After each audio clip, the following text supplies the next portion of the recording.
जिज्ञासु मित्रों, बहुत बहुत अभिनंदन है आपका दिव्य सृजन स्पिरिचुअल चैनल में। कुछ दिनों से यह लाइव प्रोग्राम जो है वो नहीं हो पा रहा था। कुछ कारणों से कुछ ऐसी चीज सामने आ गई थी कि समय पर उपस्थित होना संभव नहीं था।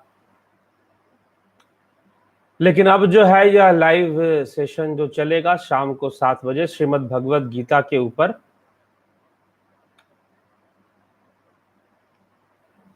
तो दिव्य सृजन स्पिरिचुअल चैनल में यह लाइव सेशन है। श्रीमद् भगवद गीता के 14वें अध्याय पर हम चर्चा प्रारंभ करेंगे और 14वां अध्याय जो त्रय गुण विभाग योग नामक अध्याय है, 13वां अध्याय क्षेत्र क्षेत्रज्ञ विभाग नामक 13वां अध्याय हम चर्चा कर चुके हैं और यह 14वां अध्याय आज प्रारंभ हो रहा है। यद्यपि चर्चा तो जो 13वें अध्याय में जो चर्चा की गई है उसी पर यह चर्चा बेस्ड है, लेकिन विषय अलग हो जाते हैं।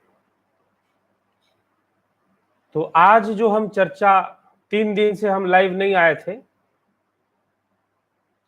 लगभग 21, 22, 23 3 दिन के लिए कुछ ऐसे जरूरी कार्य, कुछ समस्याएं कुछ थी जो सामने आई, जिसके कारण से उस समय लाइव आना या आप लोगों के समक्ष बोल पाना संभव नहीं था। लेकिन आज से यह फिर से ये डेली का जो लाइव है ये शुरू हो रहा है। रमेश जी, रमेश वागोड़े जी, हरिओम तत्सत। श्री गुरुभ्यो नमः, हरिओम तत्सत। हरिओम तत्सत आपको भी। मुकेश पटेल जी, जय श्री कृष्ण, जय श्री कृष्ण। तो कहना ही चाहिए जय श्री कृष्ण। तो आज का जो विषय है, जैसा कि आप थंबनेल में या टाइटल में देख रहे हैं, प्रकृति का गर्भधारण, अर्थात यह सबको जन्म देने वाली जो प्रकृति है वह गर्भधारण कैसे करती है और वह कैसे जन्म देती है। गर्भधारण का क्या अर्थ है, गर्भधारण का क्या तात्पर्य है, यहां पर यह भी हमें विचार करना है।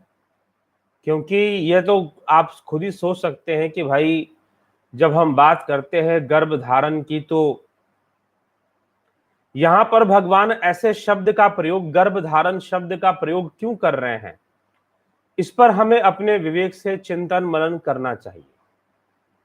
क्योंकि श्री कृष्ण अर्जुन का यह विषय समझने का विषय है और भगवान यहां अर्जुन को समझा रहे हैं। तो समझाने के लिए उपमाओं का आधार लिया जाता है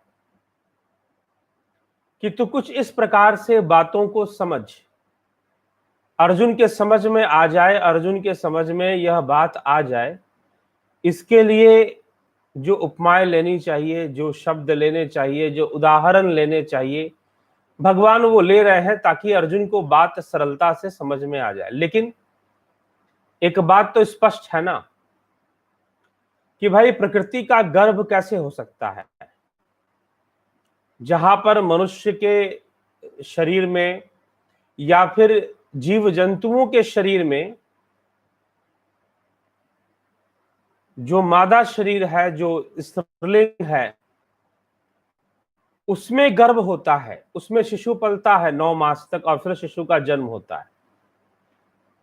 लेकिन प्रकृति रूपी माता तो प्रकृति भी है।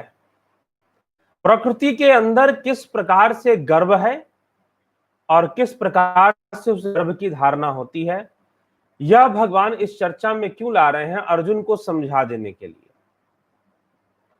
परंतु सत्य यह है कि भाई यह प्रक्रिया जो प्रकृति की है, वह कोई जिस प्रकार से जीव जंतुओं या फिर मनुष्य आदि के जो संतान उत्पत्ति होती है, वैसी तो नहीं है, बिल्कुल वैसी तो नहीं है। हाँ, लेकिन संसर्ग दोनों जगह पर संभव हो पाता है, संसर्ग दोनों जगह ही होता है, यह हमें समझना होगा। लेकिन प्रक्रिया वैसी नहीं है। समझाने के लिए भगवान ऐसे शब्दों का प्रयोग कर रहे हैं। तो क्या कहते हैं 14वें अध्याय के प्रारंभ में ही भगवान कृष्ण अर्जुन से कहते हैं, परम भूयः प्रवक्ष्यामि ज्ञानानाम ज्ञानमुत्तमम् यज ज्ञात्वा मुनयः सर्वे पराम सिद्धि मितो गता। श्री भगवान बोले, ज्ञानों में भी अति उत्तम जो ज्ञान है मैं तुझसे कहूंगा, जिसको जानकर सब मुनिजन इस संसार से मुक्त होकर परम सिद्धि को प्राप्त होते हैं। ज्ञानों में भी जो उत्तम ज्ञान है वो मैं तुझसे कहूंगा, जिसको जानकर मुनिजन जो है परम सिद्धि को प्राप्त होने वाले हैं। कहने का तात्पर्य भगवान का कि और दूसरे जो बहुत सारे जो ज्ञान हैं, स्वर्ग आदि प्राप्ति के ज्ञान, सुख आदि प्राप्ति के ज्ञान, यज्ञ हवन और जो इन सब से जो संबंधित जो अन्य अनेकों प्रकार के जो ज्ञान हैं, उन सब में जो उत्तम है, उन सब में जो श्रेष्ठ है, वह जो है यह राज विद्या है। राज विद्या राजगुह्यम, जो मैं तुझे बता रहा हूं वह आत्मज्ञान है, वह अभ्यास का विषय, ध्यान का विषय, ध्यान योग का विषय, जो मैं तुझे बार बार बता रहा हूं, वह जो ज्ञान है वह मैं तुझसे फिर से कहूंगा, फिर से मैं तुझे समझा रहा हूं। ये भगवान के कहने का यहां पर तात्पर्य है। फिर कहते हैं, इदम ज्ञान मुपाश्रित्य मम साधर्मय मागता सर्गे अपि नोपजायन्ते प्रलय न व्यथन्ति च। अर्थात इन ज्ञान को आश्रय करके, अर्थात धारण करके मेरे स्वरूप को प्राप्त हुए पुरुष सृष्टि के आदि में पुनः उत्पन्न नहीं होते। इस ज्ञान को प्राप्त करके, इदम ज्ञान उपाश्रित्य मम सार्धम्य मागता सर्गे अपि नोपजायन्ते प्रलय न व्यथन्ति च। स्पष्ट रूप से यहां कहा जा रहा है कि इस ज्ञान के द्वारा ही, इस ज्ञान को आश्रय मम अर्थात धारण करके मेरे स्वरूप को, सार्धम्य मागता मेरे स्वरूप को प्राप्त हुए पुरुष सृष्टि के आदि में, प्रारंभ में पुनः उत्पन्न नहीं होते। अर्थात जब दोबारा सृष्टि होती है, यद्यपि प्रकृति तो अनादि है, उसकी सृष्टि और प्रलय की क्रिया निरंतर ही चलती रहती है, लेकिन जब भी वो सृष्टि करती है तो उनका जन्म नहीं होता है। क्यों? क्योंकि वह तो मुझ में आकर लीन हो जाते हैं, मुझे प्राप्त हो जाते हैं। इसलिए उनके साथ यह जो द्वंद्व है, उनके साथ यह जो दुविधा है, वो हमेशा के लिए समाप्त हो जाती है। तो इस प्रकार से हमें समझना चाहिए। तो अब भगवान सृष्टि कैसे होती ये भी बता रहे हैं। इसको जान लेने से यह बात समझ में आ जाएगी कि कैसे, किस प्रकार से एक योगी जो है वो प्राप्त होकर उस परब्रह्म को, उस परम पुरुष को प्राप्त होकर दोबारा आवागमन में नहीं आता, सृष्टि की प्रक्रिया में दोबारा नहीं आता, प्रकृति की इस प्रक्रिया में दोबारा वह नहीं आता। सृष्टि का आदि अंत है, परंतु प्रकृति का आदि अंत नहीं है। इसलिए भगवान ने प्रकृति और पुरुष को अनादि बताया है। आगे भगवान कहते हैं, मम योनिर महद ब्रह्म तस्मिन् गर्भ दधाम्यहम् संभव सर्वभूतानां ततो भवति भारत। हे अर्जुन, मेरी महत ब्रह्म रूप मूल प्रकृति संपूर्ण भूतों की योनि है। प्रकृति है, लेकिन प्रकृति की योनि क्या है? महत प्रकृति। अब महत प्रकृति क्या है? भगवान ने कहा कि मम योनिर महत ब्रह्म तस्मिन् गर्भ दधाम्यहम्, अर्थात मेरी जो महत प्रकृति है, महत ब्रह्म, यहां पर देखिए एक शब्द का प्रयोग हो रहा है, महत ब्रह्म। महत ब्रह्म रूपी मूल प्रकृति संपूर्ण भूतों की योनि है, अर्थात गर्भधान का स्थान है, और मैं उस योनि में चेतन समुदाय रूप गर्भ को स्थापन करता हूं। उस जड़ चेतन के संयोग से सब भूतों की उत्पत्ति होती है। यह भगवान यहां पर कह रहे हैं कि महत ब्रह्म जो है वो प्रकृति की योनि है। अब यहां पर देखिए दो व्याख्याएं, दो विचारधाराओं की व्याख्याएं चल रही हैं। अब यहां पर किसी ने कमेंट किया था पीछे, उनके कमेंट को हम बाद में लेते, वैसे नाम नहीं ध्यान, कमेंट किया था कि गीता वेदांत है, गीता सांख्य नहीं है। क्योंकि ज्यादातर लोग जिन्होंने सही से गीता का अध्ययन नहीं किया है वो सीधा ऐसा कह देते हैं कि गीता वेदांत है, गीता सांख्य नहीं है। लेकिन गीता में बात सही है, वेदांत की चर्चा हो रही है, लेकिन सांख्य का आधार लेकर। इसीलिए सांख्य के शब्दों का, सांख्य के तत्वों का इस्तेमाल सबसे अधिक हो रहा है श्रीमद् भगवद गीता में। यही कारण है कि भगवान यहां पर कह रहे हैं महत ब्रह्म। महत ब्रह्म कहने का तात्पर्य क्या है? क्योंकि महत जो है वो तो तत्व है। सांख्य के अनुसार, सांख्य शास्त्र के अनुसार प्रकृति, महत, अहत, पंच ज्ञान इंद्रिया, पंच कर्म इंद्रिया, पंचभूत और पंच तन्मात्राएं, ये 20 और वो 4 24, यह 24 तत्व बताए गए हैं। तो यह जो 24 तत्व बताए गए हैं, यह 24 तत्व वास्तव में जो है ये उनमें जो महत तत्व है उसको कहा जा रहा है। यहां पर महत तत्व की चर्चा, उसे यहां पर महत ब्रह्म लिख दिया गया है। तो ब्रह्म शब्द का प्रयोग वेदांत में होता है, सांख्य में नहीं होता है। तो इसीलिए, क्योंकि वेदांत, अद्वैत वेदांत का मानना है कि सब कुछ ब्रह्म से ही निर्मित है, ब्रह्म से ही निर्मित है सब कुछ। इसीलिए वो महत तत्व भी ब्रह्म ही है। तो इसलिए महत ब्रह्म शब्द का प्रयोग यहां पर किया जा रहा है। तो भगवान कह रहे हैं मम योनिर महत ब्रह्म तस्मीन गर्भम दमाम्यहम। वह जो मेरी महत ब्रह्म रूप प्रकृति है, क्या महत ब्रह्म रूप जो प्रकृति है वह परा प्रकृति है? बिल्कुल नहीं। क्योंकि भगवान ने अपनी अपरा और परा प्रकृति में क्या बताया है? अष्टधा प्रकृति के वर्णन में उन्होंने क्या कहा है? पीछे के अध्यायों में हम अष्टधा प्रकृति, अपरा परा प्रकृति के बारे में हमने सुना है। आप पीछे की जाके वीडियोस में देख सकते हैं, तो गीता में भी देख सकते हैं जाकर। भगवान ने कहा है कि अपरा प्रकृति 8 प्रकार की है। कौन कौन सी? पंचभूत, मन, बुद्धि, अहंकार। ठीक है। तो यह अपरा, तो यह जो महत ब्रह्म है, अब यहां पर समझना है महत ब्रह्म क्या है। महत ब्रह्म प्रकृति के विकास का पहला तत्व है। तो भगवान अर्जुन को, यद्यपि यह सब कोई इस प्रकार से नहीं हो रहा है कि जैसे कि किसी स्त्री के गर्भ में बीज का स्थापन होता है, वो सगर्भा होती है और संतान की उत्पत्ति करती है संसार के अंदर। लेकिन संसार की इस घटना की उपमा लेते हुए, उदाहरण लेते हुए भगवान कृष्ण अर्जुन को समझा रहे हैं ताकि उसे आसानी से बात समझ में आ जाए। क्यों समझा रहे हैं इस प्रकार से? ताकि उसे आसानी से, सरलता से बात समझ में आ जाए। तो इसीलिए भगवान यहां पे कह रहे हैं कि मम योनिर महद ब्रह्म तस्मिन गर्भम दमाम्यहम संभवम सर्वभूतानाम ततो भवति भारत। मैं ही जो है महत ब्रह्म रूपी जो मेरी प्रकृति है, वह प्रकृति योनि है और मैं उसमें चेतना रूपी बीज का रोपण करता हूं, जिससे कि संपूर्ण जीव जगत अस्तित्व में आ जाता है। आगे भगवान कहते हैं, आगे वाला हम सुन लेंगे तो और अच्छे से बताने में आसानी होगी, समझने में।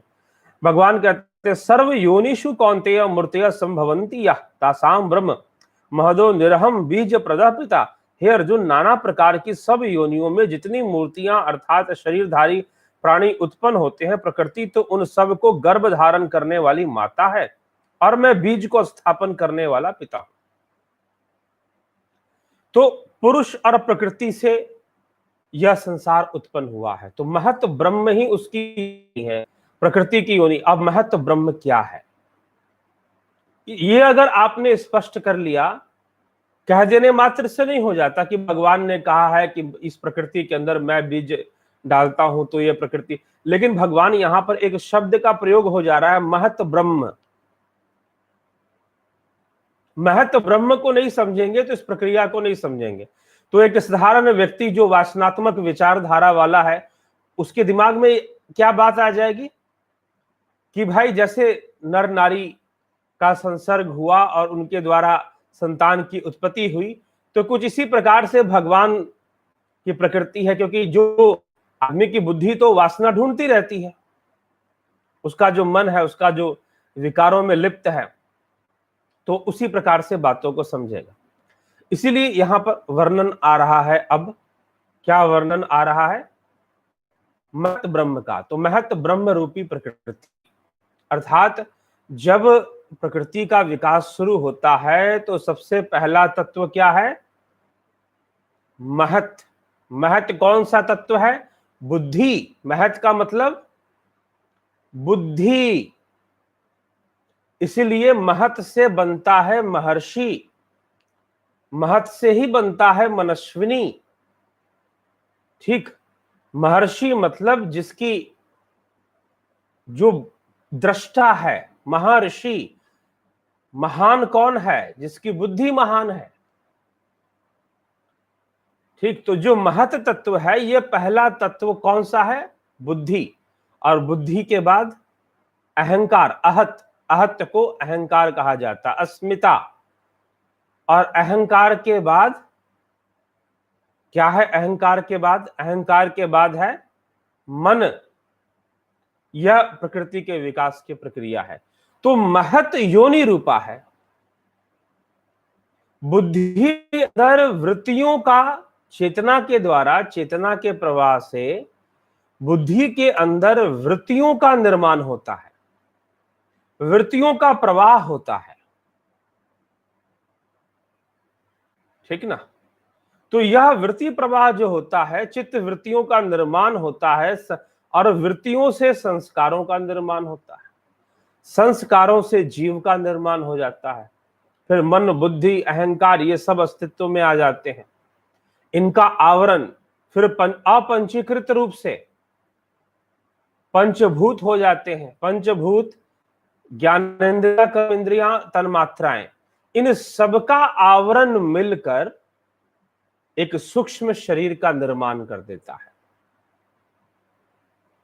ठीक, एक पुर्यष्टक, एक जीव का निर्माण कर देता है।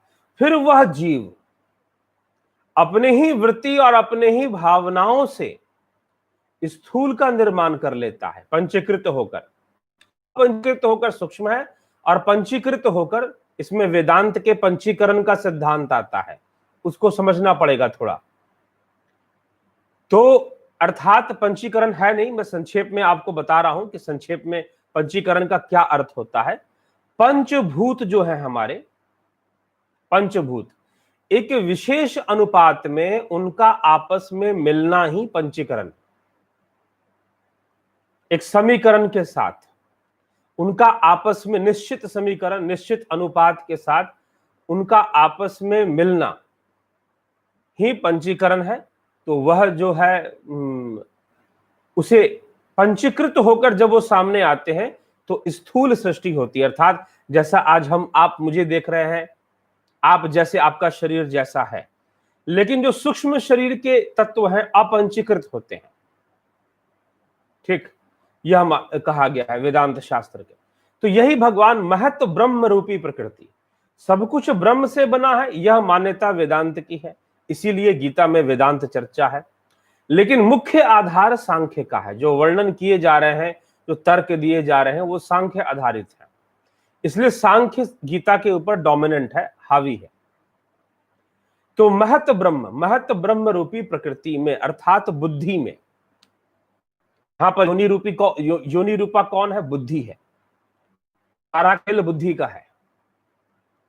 बुद्धि जिन विचारों और जिन वृत्तियों को प्रवाहित करती है, मन उसी के अनुसार काम करता है। अगर कोई बात अगर आपकी बुद्धि में ना आए तो क्या मन में आ सकता है? जी नहीं। कोई बात बुद्धि में आएगी तभी मन में आएगा।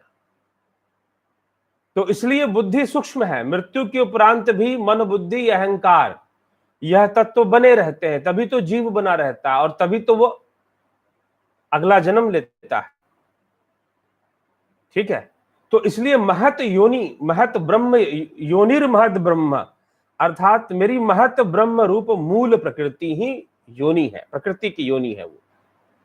और चेतना रूपी बीज जो है उसमें जब रोपित होता है तो जीव निर्माण, जड़ चेतन गुण दोष में विश्व किन्न करता है।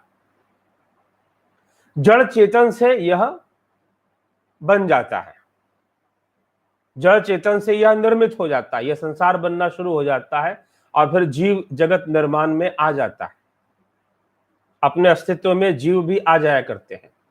तो यह जीव निर्माण की विधि जो है भगवान यहां बता रहे हैं, और वह किस प्रकार से, आगे एक और श्लोक हम इसको भी समझ लेने से और समझ विषय यहां पर कंक्लूड होगा।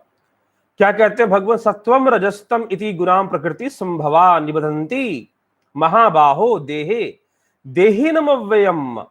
हे अर्जुन, सत्वगुण, रजोगुण, तमोगुण, ये प्रकृति से उत्पन्न तीनों गुण अविनाशी जीवात्मा को शरीर में बांधते हैं। अब क्या हुआ कि सतोगुण, रजोगुण, तमोगुण साम्य अवस्था में क्या है, पूरा प्रोसेस मैं समझा रहा हूं योग और गीता के आधार पर। तो साम्य अवस्था में सतोगुण, रजोगुण, तमोगुण जब होते हैं तो सृष्टि नहीं होती, इनकी प्रतिक्रिया से विषमता आई। जहां विषमता आ गई वहां महत ब्रह्म की उत्पत्ति होती है, अर्थात महत तत्व, बुद्धि तत्व का उत्पन्न होना वहां संभव हो जाता है। अब बुद्धि तत्व बन गई, जब बुद्धि तत्व बन गई तो फिर उसमें जो चेतना का प्रवाह, वह जब चेतना से जुड़ जाती है, तो चेतना से तो वो जुड़ी ही है, इसलिए उसके जुड़ते ही तत्वों का जो समता थी वो बिगड़ गई। गुणों की समता जो प्रकृति के अंदर थी, माफ कीजिएगा, तत्वों की नहीं, गुणों की, वह बिगड़ गई, वह एक तरह से विषमता में आ गई, समता से विषमता में आ गई। कोई भी वस्तु विषमता में नई नई चीजें बनाता है, सृष्टि करता है, ठीक है जी। तो विषमता से बुद्धि अस्तित्व में आई, और बुद्धि ने क्या किया, उसमें चेतना का प्रवाह तो है ही, चेतना रूपी बीज जब रोपित होता है तो बुद्धि ने जन्म दिया अविद्या को। किसको जन्म दिया? अविद्या मीन्स इग्नोरेंस। इग्नोरेंस मीन्स जो सत्य नहीं है उसको सत्य समझते रहना। यह संसार सत्य नहीं है, इस संसार को सत्य समझते रहना, संसार की वस्तुओं को सत्य समझते रहना। लेकिन यह मात्र कहने और बोलने का विषय नहीं होता, यह योग का विषय होता है, इसलिए योग के द्वारा इसको समझना बेहतर है। परंतु कहने का तात्पर्य भी यही है कि हम योग से ही जान पाएंगे, ऐसे तो नहीं जान पाएंगे। तो भगवान कहते हैं कि भाई महत ब्रह्म रूपी योनि में अविद्या जनित अहंकार उत्पन्न हुआ। जैसे ही अहंकार उत्पन्न हुआ, भावनाएं उत्पन्न हुई, वृत्तियां और वृत्तियों से भावनाएं। जैसे मान लीजिए कोई विचार, आपको एक विचार दिया, आपको किसी ने कहा कि बड़ा बेकार आदमी है ये तो। अब आपने सुन लिया कि फलाने व्यक्ति ने कहा कि बड़ा बेकार आदमी है। अब वह विचार बुद्धि में गई, बुद्धि ने क्या किया, उस विचार की रिपीटिशन कर दी, एक फीलिंग क्रिएट होगा ना वहां पर।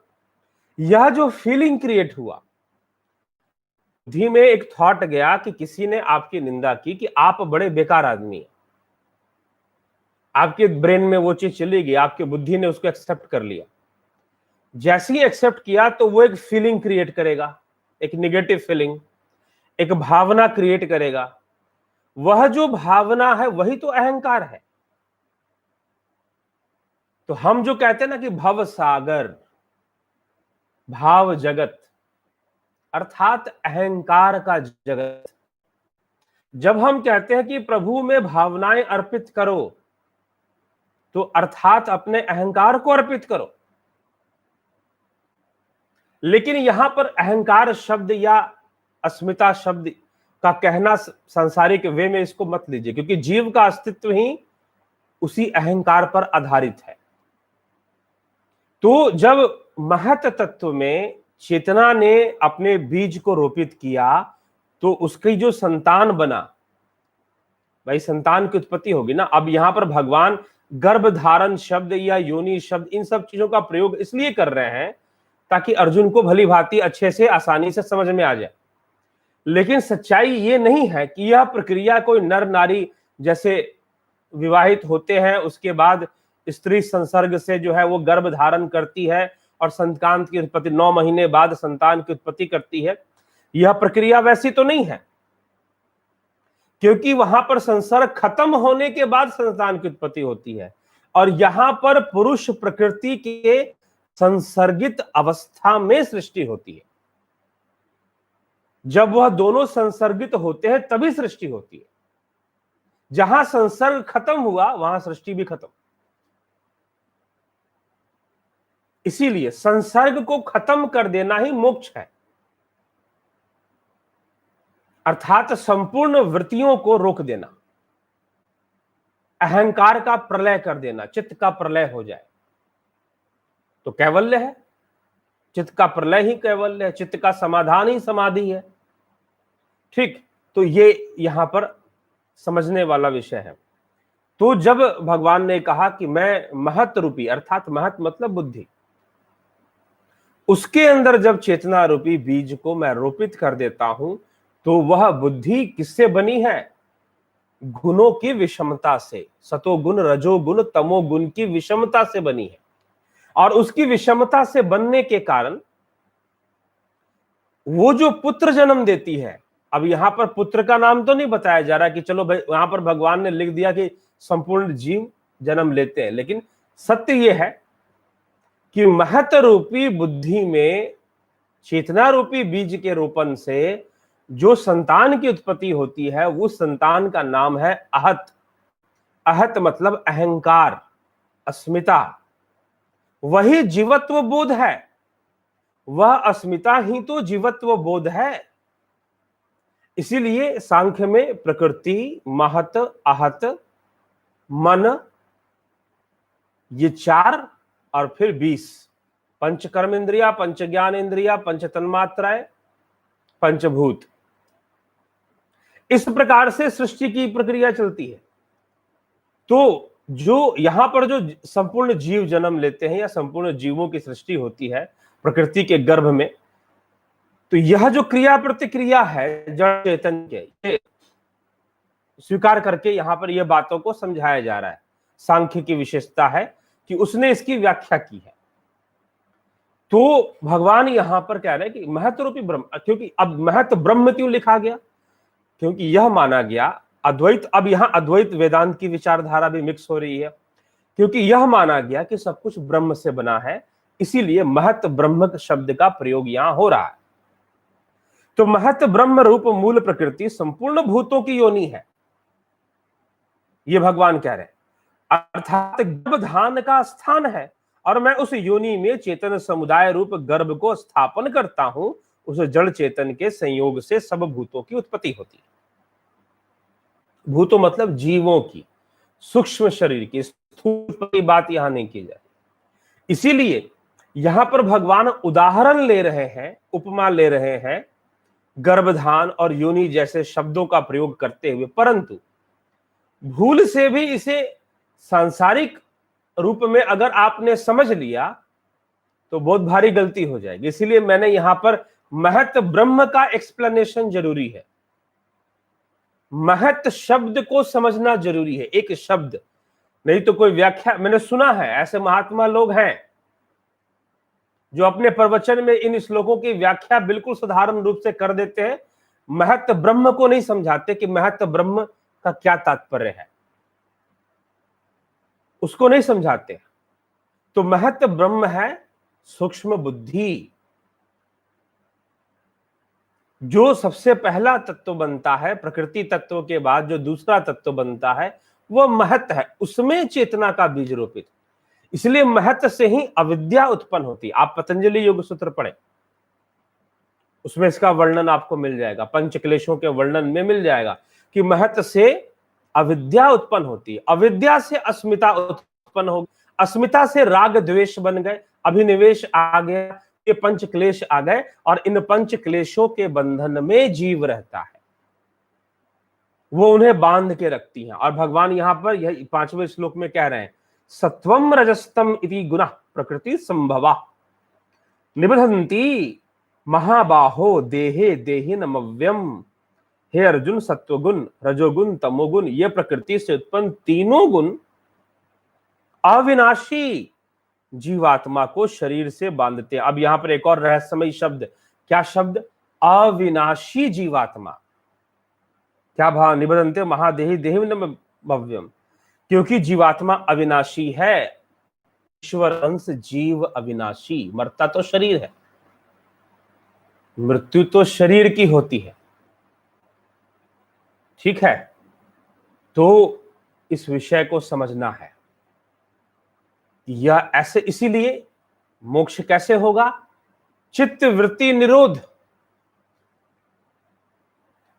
चित्त वृत्ति का निरोध हो जाने से यह जो संसर्ग है रुक जाएगा, ठीक? चित्त वृत्ति के निरोध कर देने से, अर्थात बुद्धि के जो क्रियाकलाप हैं उसको पूर्णतः बाधित कर देने से क्या होगा? यह संसर्ग ही रुक जाएगा। मृत्यु शरीर के नष्ट होने से संसर्ग नहीं रुकता। अरे भैया, जब सो जाते हो तो आंख बंद, कान बंद, सब बंद हो जाता है, लेकिन विचार तो चलते हैं ना। स्वप्न के अंदर तरह तरह के दृश्य सामने आते रहते हैं, और कई बार तो आदमी ऐसा स्वप्न देखता है जैसे लगता है कि सब कुछ असली में ही हो रहा है, स्वप्न है ही नहीं। ज्यादातर ऐसे लोगों के साथ ऐसा होता है। तो क्या है? तो जो निरंतर जो चेतन प्रकृति और पुरुष का संसर्गित अवस्था है वो हमेशा बना रहता है, वह नित्य ही संसर्गित रहते हैं, नित्य ही संसर्गित अवस्था में रहते हैं, क्योंकि वहां पर नित्य संसर्गित रहने से ही सृष्टि होती है। संसर्ग जहां छूटेगा सृष्टि स्टॉप, सृष्टि भी रुक जाएगी। इसलिए नित्य संसर्गित रहने से वह सृष्टि चलती रहती है। लेकिन एक जीवात्मा, एक योगी जब अपने आप इस जहां, अब एक प्रश्न उठता है ना कि व्यक्तिगत स्तर पर जब हम बात करते हैं तो व्यक्तिगत स्तर पर उस संसर्ग को रोक देना कैवल्य है, ठीक ना? व्यक्तिगत स्तर पर उस संसर्ग को स्टॉप कर देना, रोक देना ही कैवल्य है। एक योगी ऐसा करने का सामर्थ्य प्राप्त करता है अपनी योग साधना से, ठीक है? तो क्या आप कहेंगे कि संसर्ग हमेशा? जी नहीं, संसर्ग हमेशा के लिए नहीं रुकता है। उस योगी के लिए रुक गया, उस योगी की मुक्ति हो गई, लेकिन प्रकृति के दूसरे स्तरों पर वह संसर्ग नियमित ही चलता रहता। आपका, अब हम अगर पंखा और बिजली का उदाहरण ले लें, पंखा जो है वह प्रकृति है और बिजली चेतन है। पंखे का जो मोटर है समझ लो कि वही उसका गर्भ स्थान है। तो यह हमें समझना चाहिए।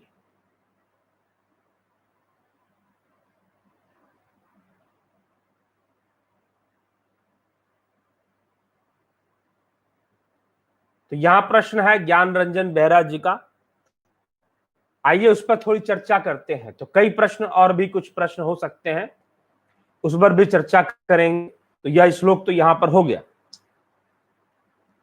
तो वर्णन क्या कहता है, शास्त्र क्या कहते हैं, किस तरह से कहते हैं?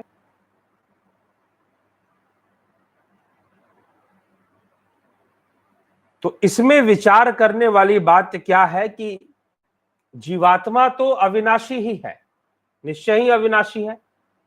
तो मोक्ष कैसे होता है? सब जीवात्मा अविनाशी हैं। तो अभी यहां पर हमने कहा ना कि सतोगुण, रजोगुण, तमोगुण, यह जो है जीवात्मा को शरीर से बांधे रहती है। किससे बांधे रहती है? शरीर से बांधे रहती है। तो इस बंधन से जीवात्मा की मुक्ति ही मोक्ष है। यहां पर जो कहा गया है ईश्वर अंश जीव अविनाशी, अर्थात जब हम विनाश शब्द का प्रयोग करते हैं स्थूल सृष्टि में, तो विनाश का मतलब मृत्यु, उसके उसका जो फॉर्म है उसका नाश हो जाना, उसको खत्म हो जाना। यह जो बात गोस्वामी तुलसीदास जी ने लिखी है कि ईश्वर अंश जीव अविनाशी, वह इस संदर्भ में लिखी है कि जीवात्मा की मृत्यु नहीं होती। जो भगवान ने दूसरे अध्याय में ही, श्री भगवान कृष्ण ने दूसरे अध्याय में ही क्या कहा है इस विषय में, श्रीमद् भगवद गीता के दूसरे अध्याय के चर्चा में ही वो इसको स्पष्ट कर देते हैं। क्या? जहां पर मृत्यु और शस्त्र की उन्होंने बात की है, नैनम छिन्दन्ति शस्त्राणि नैनम दहति पावक न चैनम क्लेद्यन्त्यापो न शोषिति मारुतः, कि नैनम छिन्दन्ति शस्त्राणि, न शस्त्र काट सकते हैं, न अग्नि जला सकती है, ना ही जल भिगा सकते हैं, न हवायु सुखा सकती। वासांसि जीर्णानि यथा विहाय नवानि गृह्णाति नरोपराणि तथा शरीराणि विहाय जीर्णा नयनानि संयाति नवानि दे। तो देही के लिए, अब ये बात अलग है कि यहां पर आप गीता प्रेस की टीका पढ़ेंगे तो यहां पर आत्मा शब्द का प्रयोग होगा। तो टीकाएं द्वंद्व पैदा कर देती हैं, टीकाएं कई बार भ्रमित करती हैं, और अच्छी टीका लाने की आवश्यकता है। थोड़ा थोड़ा बीच में इंटरनेट का प्रॉब्लम हो जा रहा है लाइफ का, चिंता ना करें, थोड़ा कुछ सेकंड के लिए होता है।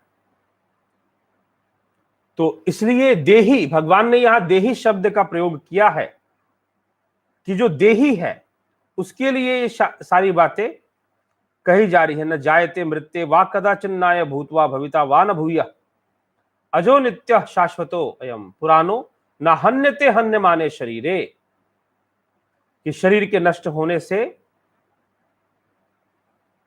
वह नहीं मारा जाता। उस देही, उस जीवात्मा के लिए ही कहा गया है, ना कि आत्मा के लिए, ना कि चेतना के लिए, ना कि परम पुरुष के लिए। हां, अब ब्रह्म व्याख्या में सब कुछ ब्रह्म से ही बना है, ऐसी व्याख्या आ जाती है। तो उसमें भी बहुत लोग भ्रमित हो जाते हैं, कुछ ब्रह्म से ही बना है फिर भी सब कुछ फंसा हुआ है, तो इसमें संशयग्रस्त ना हो। सब कुछ एक शक्ति से बना है, इसीलिए महत ब्रह्म शब्द का यहां प्रयोग हुआ। तो ईश्वर अंश जीव अविनाशी, क्योंकि रामचरितमानस की जो मूल विचारधारा है वह विशिष्टाद्वैत पर आधारित है, जहां तक मान लीजिए आप। लेकिन आवरण से मुक्ति मोक्ष है, आवरण से मुक्ति ही जीवत्व का नाश है। इसे नाश शब्द से कभी भी कहा नहीं जाता है, इसे हमेशा कैवल्य या मोक्ष शब्द से कहा जाता है। ठीक। तो विशिष्टाद्वैत और उसके बाद के और जो वेदांत के जो विचारधाराएं हैं वह यह मानती हैं कि भाई जीव और ब्रह्म कभी एक नहीं हो सकता है, जीव और ईश्वर कभी एक नहीं हो सकता है, या फिर वो एक है। लेकिन आगे की विचारधारा यह भी मानती है जीव और ब्रह्म कभी एक नहीं हो सकते, दोनों अलग अलग है, दोनों अनादि है। लेकिन यहां पर यह भी देखना होगा आपको कि आप क्या स्वीकार करते हैं, आप क्या स्वीकार करते हैं, और आप मान्यता आधारित बातों को मानते हैं या अभ्यास आधारित बातों को मानते हैं। अभ्यास आधारित, प्रैक्टिस पे जो बातें डिपेंड करती हैं उसको मानते हैं। तो चित्त वृत्ति निरोधा का जो कॉन्सेप्ट है पतंजलि योग सूत्र का, वह पूर्णता मान्यता पर नहीं, पर नहीं, प्रैक्टिस पर डिपेंड करते। वो कहते हैं अभ्यास करो चित्त वृत्ति निरोध का। क्या ऐसी अवस्था आती है कि जहां पर विचार शून्यता जैसा अनुभव होने लगे? जी बिल्कुल आती है। साधना करें, ध्यान करें। अभी हमारे कई जो प्राणायाम और ध्यान की जो विधियां हमने बताई है अपने कोर्स के अंदर जुपिटर, उसमें कई लोग उसको प्रैक्टिस कर रहे हैं, कई लोगों ने ज्वाइन कर रखा है। तो जो ज्वाइन कर रहे हैं उनमें से कई लोग सीधा कहते हैं कि मैं अब 10 वीडियो तक देखने के बाद, प्रैक्टिस करने के बाद 11वां 12वां 13वें वीडियो पर पहुंचते पहुंचते वो कहते कि अब जब मैं बैठता हूं तो मुझे विचार शून्यता महसूस होती है, ऐसा लगता है कि जैसे थॉटलेस हो गया। ठीक है, 100% वैसे वो थॉटलेस नहीं होते, क्योंकि चित्त के अंदर सूक्ष्म रूप में बहुत कुछ पड़ा होता है, वो दोबारा से बनता रहता है, आता रहता है।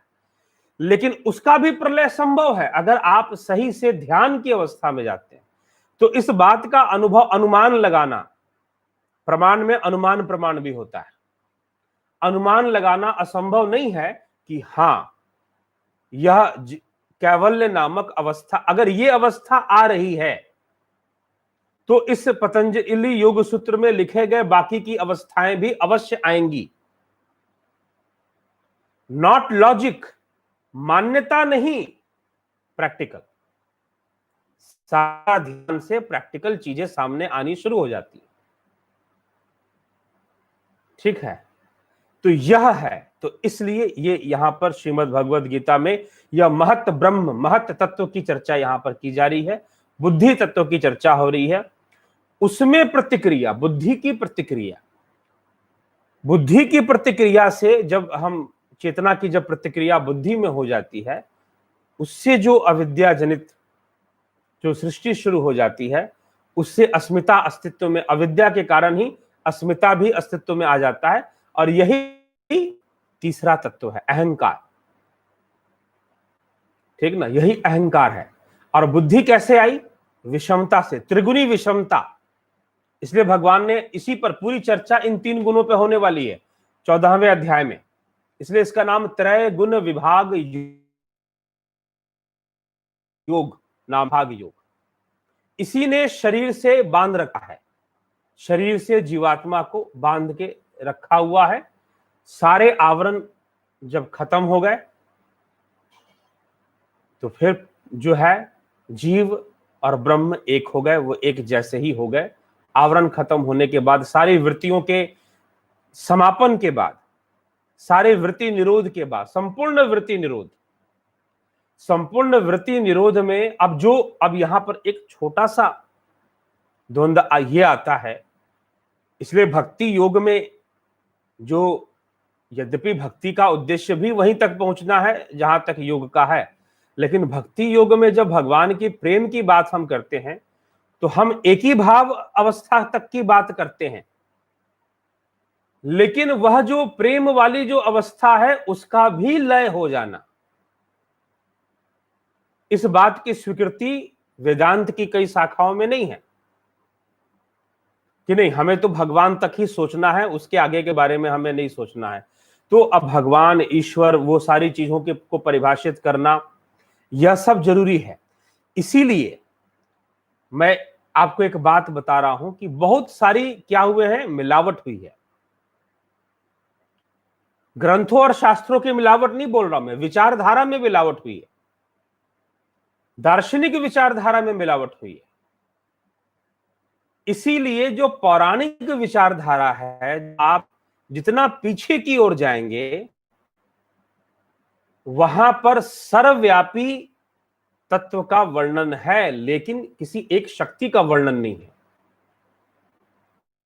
यह एक शक्ति का जो वर्णन है ना, एक परमात्मा, एक शक्ति है, वह सबको चलाने वाला है, वह एक है, उससे प्रार्थना करो, उस एक से जुड़ो, यह विचारधारा विदेशी है, विदेशी। ठीक ना, विदेशी कहने का तात्पर्य कि भारत की विचारधारा से नहीं आई, क्योंकि सांख्य और वैदिक विचारधारा ऐसी विचारधारा की संपूर्ण पुष्टि नहीं करते हैं। और अद्वैत वेदांत को पढ़ेंगे तो आप ब्रह्म से क्या प्रार्थना करेंगे? इसलिए मैं निर्गुण निराकार की जब भी बात आती है, मैं कह देता हूं कि निर्गुण निराकार पॉसिबल ही नहीं है भाव जगत में, भावातीत अवस्था में। इसलिए भगवान गीता में भी यह बात स्पष्ट कर दी गई है। ठीक ना, तो आगे हम पीछे के व्याख्यानों में हमने, इसलिए निर्गुण निराकार भावातीत है, वो तो बियॉन्ड सेंसेस है, आपके बियॉन्ड। तो जो भावातीत है उसमें आप साधना तो नहीं कर सकते ना, आप उसमें अपने ध्यान को नहीं लगा सकते। जो निर्गुण है उसमें भाव उत्पन्न नहीं होगा, क्योंकि गुण का आधार लेकर ही भाव उत्पन्न होगा। तो प्रेम हो जाना एक भाव है, यह एक विषय है, गहराई का विषय है जो हमें समझ लेना चाहिए कि जब तक एकाग्रता को स्थापित करने के लिए, एक ही भाव होने के लिए गुण होना जरूरी है। तो इसलिए प्रारंभ सगुण से होता है, अंत निर्गुण में होता है। प्रारंभ सगुण से होगा और अंत निर्गुण में होगा, लेकिन तुम प्रारंभ ही सगुण में निर्गुण में करा रहे हो तो दुनिया को बेवकूफ बना रहे हो। इसलिए ये जितनी भी संस्थाएं हैं या गुरु लोग हैं जो निर्गुण भक्ति करवाते हैं,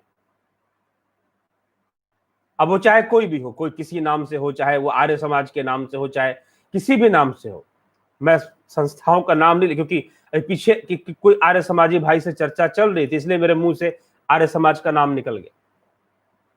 अगर तुम निर्गुण की भक्ति करवा रहे हो, तुम भ्रमित कर रहे हो समाज को, सीधी सी बात, क्योंकि संभव ही नहीं है, असंभव है, कंप्लीटली इम्पॉसिबल है निर्गुण भक्ति। निर्गुण भक्ति बाद में आएगी भाई, वह तो योगियों के द्वारा जब वो अपने चित्तवृत्ति का, भावनाओं का निरोध कर देंगे, निरोध की अवस्था में चले जाएंगे, तब जाकर निर्गुण है। सारा प्रारंभ तो सगुण से होना है, ठीक? तो इसको समझ ले, क्योंकि जीव का अस्तित्व सगुण में है, निर्गुण में जीव नहीं रहता, ब्रह्म रहता है सिर्फ। तो और यह बुद्धि, चेतना मिलकर अहंकार रूपी पुत्र को जन्म देती है। अहत वही जीव का निर्माण करता है। अहंकार से ही अनेक भावनाएं, अनेक वृत्तियां मल्टीप्लाई होती है। हालांकि वो जो भी मल्टीप्लिकेशन है, जो भी उसकी वृद्धि है, एक सिस्टम में है, एक फिक्स पैटर्न में है, ये ध्यान रखिएगा, ठीक ना? वो फिक्स पैटर्न में ही वो सृष्टि करती है। यही कारण है कि प्रकृति और प्रकृति का कर्म फल एक चक्रीय व्यवस्था है। उस चक्रीय व्यवस्था को हम काल चक्र कहते हैं। साइक्लिक सिस्टम है, उस साइक्लिक चेंजेस होती है, लेकिन साइक्लिक चेंजेस होती है, उसको हम काल चक्र कहते हैं। तो इस प्रकार से समझना चाहिए। ये गर्भ धारण का रहस्य है, महत तत्व का रहस्य, जो आज इस पर चर्चा की गई। समय हो गया है मित्रों, और एक थोड़ा सा हमको प्रॉब्लम है दांत में, ठीक ना? तो वह जो है दांत में कुछ प्रॉब्लम आ गई तो उसे उखड़वाना पड़ा। तो इस कारण से ये 3 दिन का जो है लाइव नहीं आया था। वीडियो अपलोड हुआ था, पहले का रिकॉर्ड किया हुआ, और वो भी लाइव ही वीडियो था वैसे, लेकिन प्रॉपर लाइव नहीं था, वो अनलिस्टेड लाइव को शेड्यूल किया गया था। तो इस तरह से वो आया था, और अभी भी बोलने में थोड़ी तकलीफ है, ज्यादा लंबा समय। तो ये चीज है। तो इसी के साथ जो है विचारों को यहाँ विराम देते हैं अभी, और थोड़ा बोलते, लेकिन इजाजत नहीं मिल रही है, शरीर की अपनी एक सीमा है। तो यह चीज है। तो इस पर विचार करके हम जो है अभी विचारों को यहाँ पर विराम देते हैं, और कल फिर 7 बजे आएंगे, फिर चर्चा होगी, अवश्य होगी।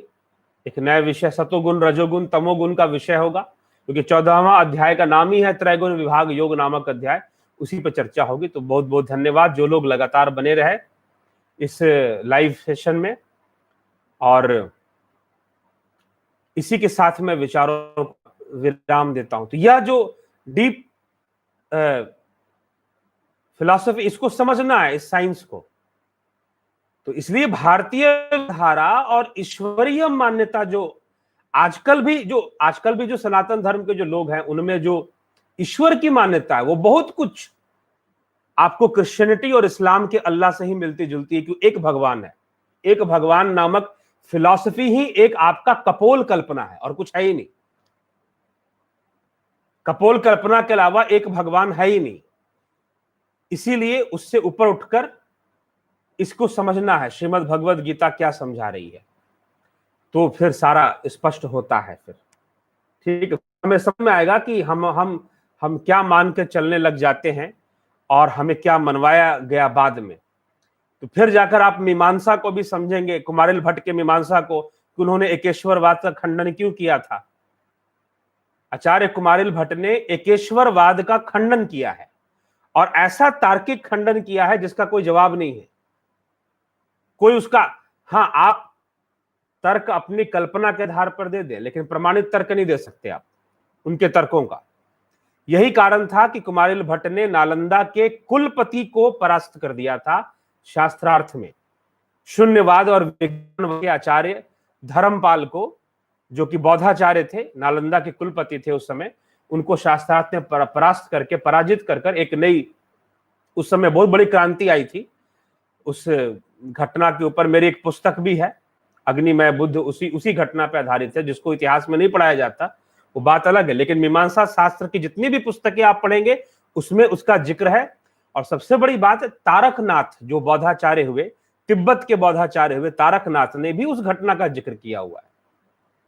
ठीक, तो वह एक इसी कारण से वह बहुत महत्वपूर्ण घटना बन जाती है, जानना चाहिए, और दार्शनिक विषयों पर हमारे स्पष्टीकरण मिल जाता है।